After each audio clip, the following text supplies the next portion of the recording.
Okay, so you can see from here I've gone in and gotten some more detail on the side of the face.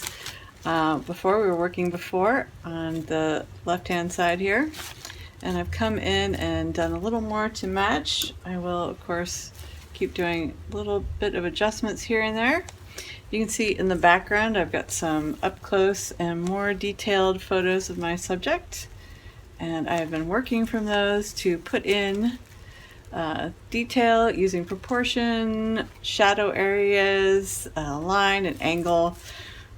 You can turn it from side, look at it front ways. It's best to look at it from all angles. It's kind of the advantage of working in 3 dimensions.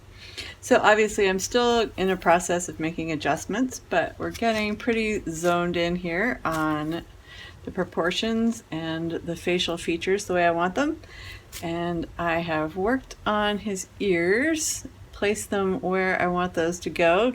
Placement's pretty good, as we can see from the profile picture in the background there. Tilt the head just forward just a little bit. And now I'm ready to put some hair on there. So I'm going to show you, this is kind of a method for putting on short hair, since obviously my subject does not have long flowing hair. But I just wanted to show you how I'm getting started here. Even where it's very short and close to the head, I've actually applied some slip just to give that illusion of the hairline transitioning off the surface of the face there. Sometimes people just kind of sketch that in, but even with a small amount of hair, even if it's thinning, it's still got some volume that is distinct from the face. So putting on a layer of slip there, we're going to come back and do some texture in there. But for now, I'm just going to apply it to the other side. And I'm just careful. I like to put it on just with my finger. I just apply that on in the direction that the hair is going. And we're going to let that set up for a little bit,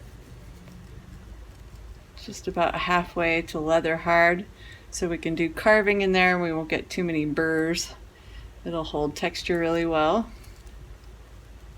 So just on the thinning part towards the top of the head here and past the ears a bit and down to the neck, to the neckline. I'm applying slip. That's going to take the texture of that hair. Okay.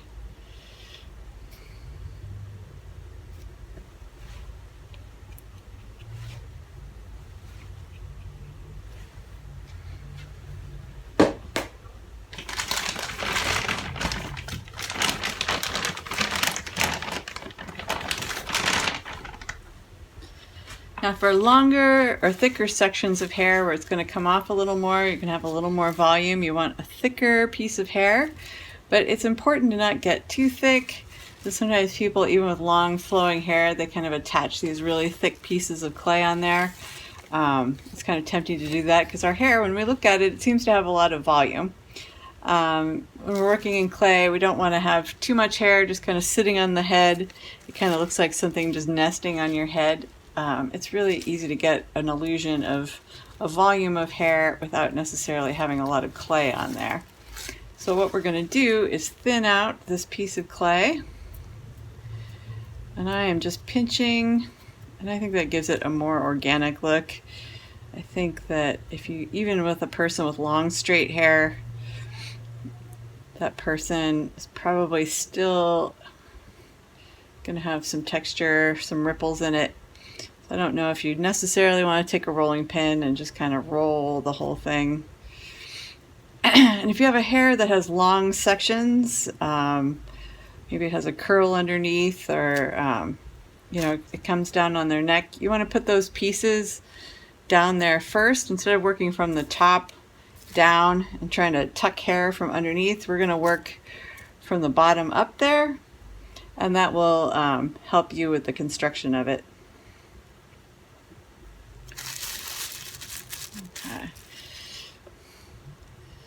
So he has kind of a tonsure, kind of a monk-like piece of hair in the back there. It comes a little more off the skull than the stuff that comes over his ears. So I'm going to get this super thin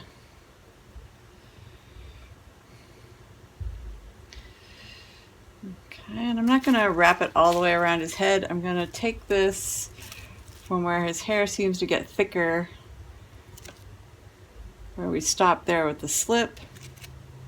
I'm going to come around down the bottom there, bring that up a little bit, take off what I don't need. I'm going to bend that a little bit. Okay, I'm going to slip that on.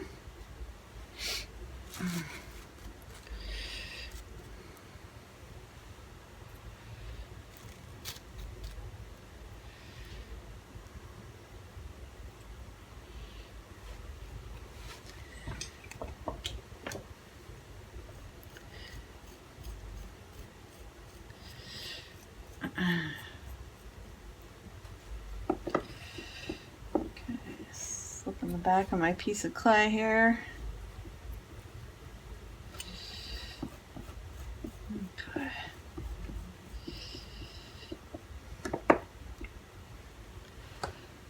Lay that against the hairline there.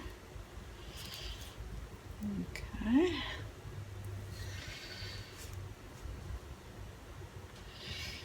I'm going to take off a little more here. Okay, there we go. Okay, but keep those edges thin. You can kind of taper that into where we see the hair transitioning, getting a little thicker. So I'm going to go back in and put lines in that slip there too, so it looks like a transition from the side of his head to the back of his head. But for now, I'm just blending this in. Okay. Getting that thinner. Okay. Work out the air pockets there.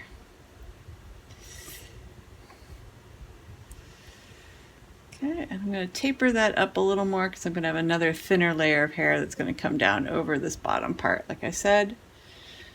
Okay, so I'm just thinning out that line so that there's not a bump under the top layer.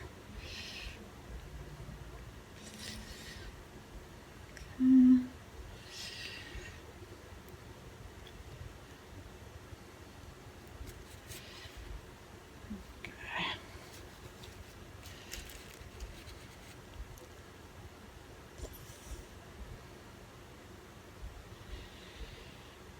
Okay.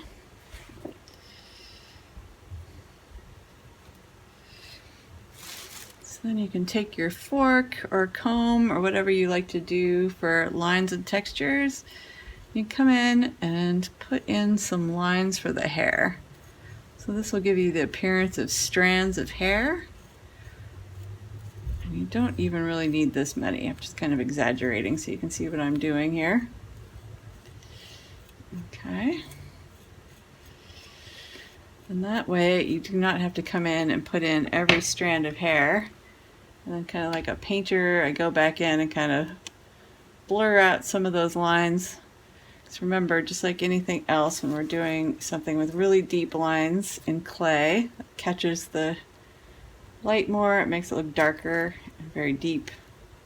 This hair's pretty short.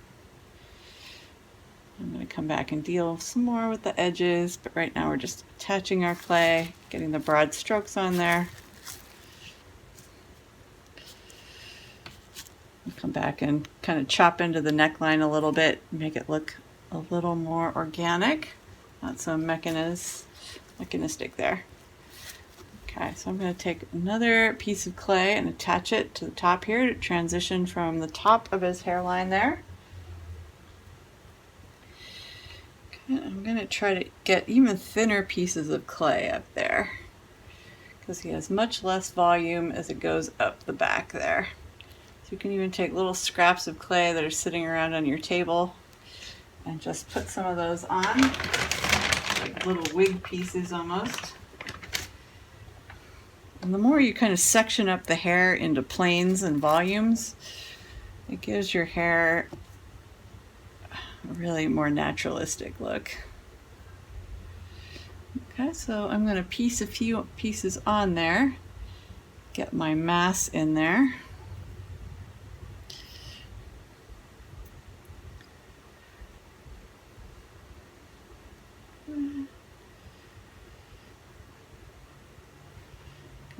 little bit like that. And this way you get away from having hair really look like it's just living on your head, like one of those shellacked wigs from the 1960s. Okay, there we go. Okay, so I'm happy with the amount of clay I have there, so I'm going to slip and score those on.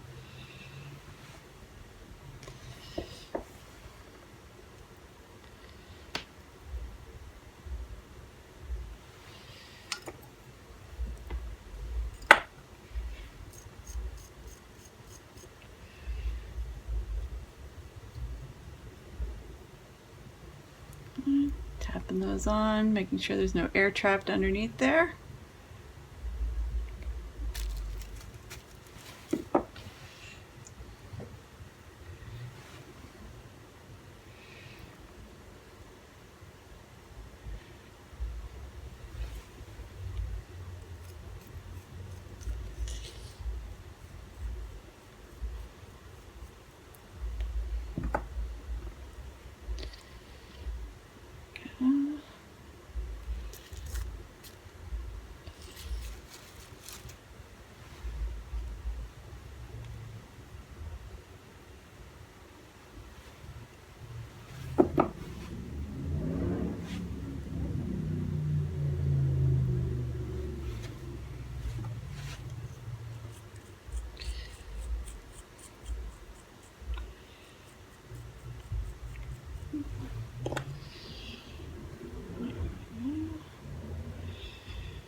Pat that in there.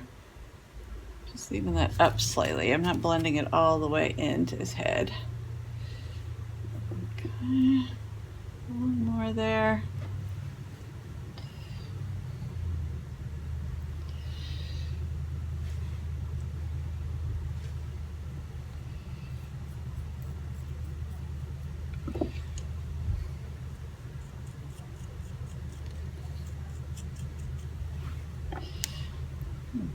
Okay. There we go. Okay. So from there I'm going to do the same thing. Come in with my fork, tool. Okay. So first I want to thin that down just a little bit on top there. Give him a little more transition onto the top of his skull. Okay. There we go.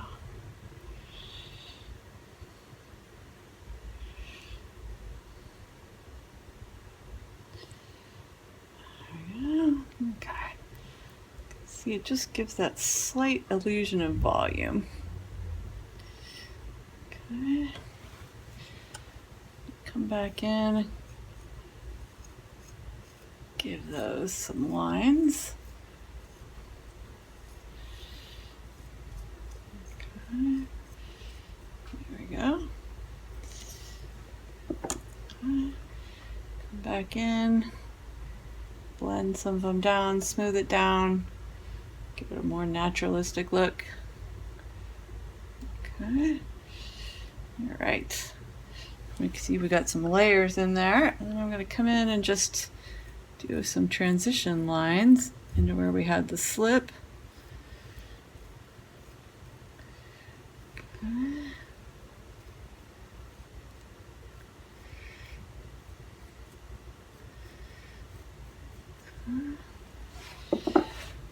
Again, I'm going to come in, blend some of those down. Okay, you can always cut a few back in if you feel like you've gone too far, but you don't want too many, or else it starts to look a little strange. Okay. Come back over. Do our transition here, cross hatch into the slip.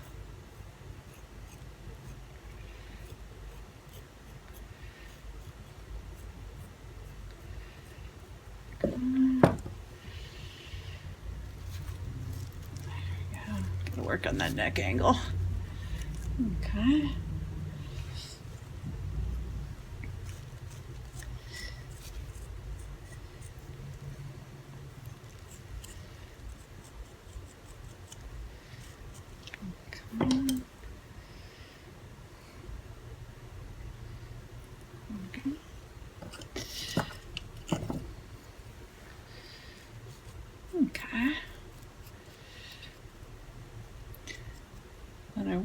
I work on more detail, like I said, I'll come back and work on the neckline down here. Probably chop out a little more just to give it a little more of a naturalistic texture, and work on that neck angle a little more. Okay,